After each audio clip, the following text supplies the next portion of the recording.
Hey, what's going on, guys? Neil here, bringing you a brand new video. Today I want to bring you guys a video on how to prepare for a bear market, as there's been a lot of shaky price action going on in the markets. Hope everyone's having a great day, and let's get right into it. So, I've prepared a little PowerPoint here for what defines a bear market and then some of the steps that you could take to prepare for this. So, what defines a bear market? Everyone has their own definition for a bear market. Here's my definition. For stocks, it'd be a 20% plus decline in the S&P 500. For real estate, it'd be a 20% plus decline in overall housing market. And then for crypto, it'd be a 70% plus decline in Bitcoin. So these are kind of like the standards for each market. And when they see big drops, that's when I consider a bear market.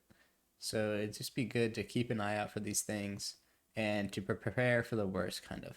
So let's get into what we can do to prepare for this and how we can take advantage of it.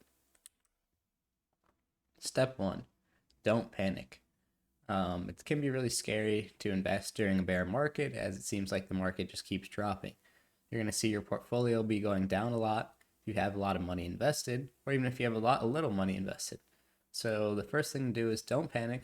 Understand that markets go through cycles, and understand that if you do panic sell, you could be potentially selling at the bottom, incurring a tax bill, and then the market will start bouncing back up, right? No one knows when the market's going to bottom, when the market's going to bounce. So first step is don't panic. The next step would be to identify or edit your strategy. Are you going to dollar cost average in? Are you going to try to lump sum near the bottom when you feel like a bottom has put in?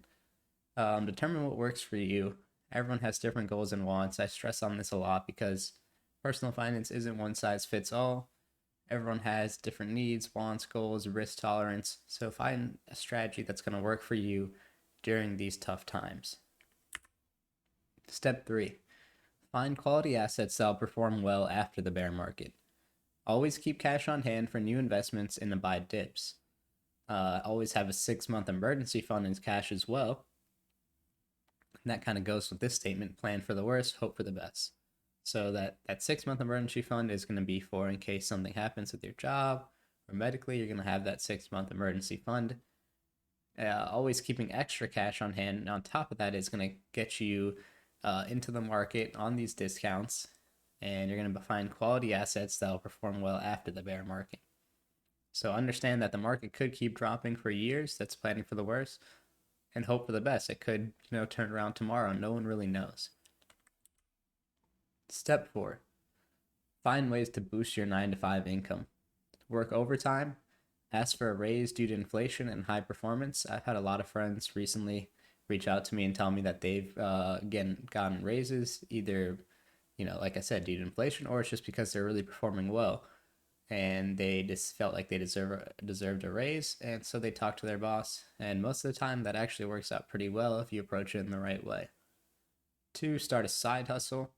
So you could start an online store / business, perform a physical service, for example, mowing lawns, or even garage sale or flip items.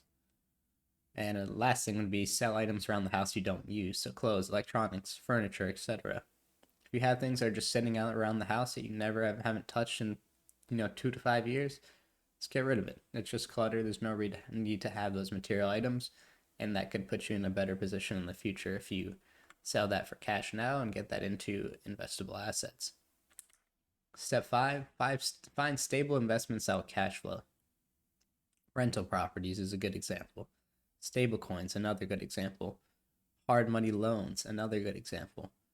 What that's going to do is ensure that you have stable cash flow coming in on top of your normal income, and you're going to be able to invest that money into long-term assets, and you'll be able to focus on long-term wealth. So it's extremely important to be patient right now. This can be a tough time in the short term. Like I said, to see your portfolio go down a ton can be worrying, can be scary, but this is when real winners are made. And if you focus on long-term wealth, this can be a great opportunity for the future. So thank you guys for watching. If you guys enjoyed this video, I would really appreciate if you could like, comment, subscribe, and share the video with your friends. Check out the links below in the description if you would like to get some free stocks or crypto for signing up. And I hope you guys have a great rest of your day.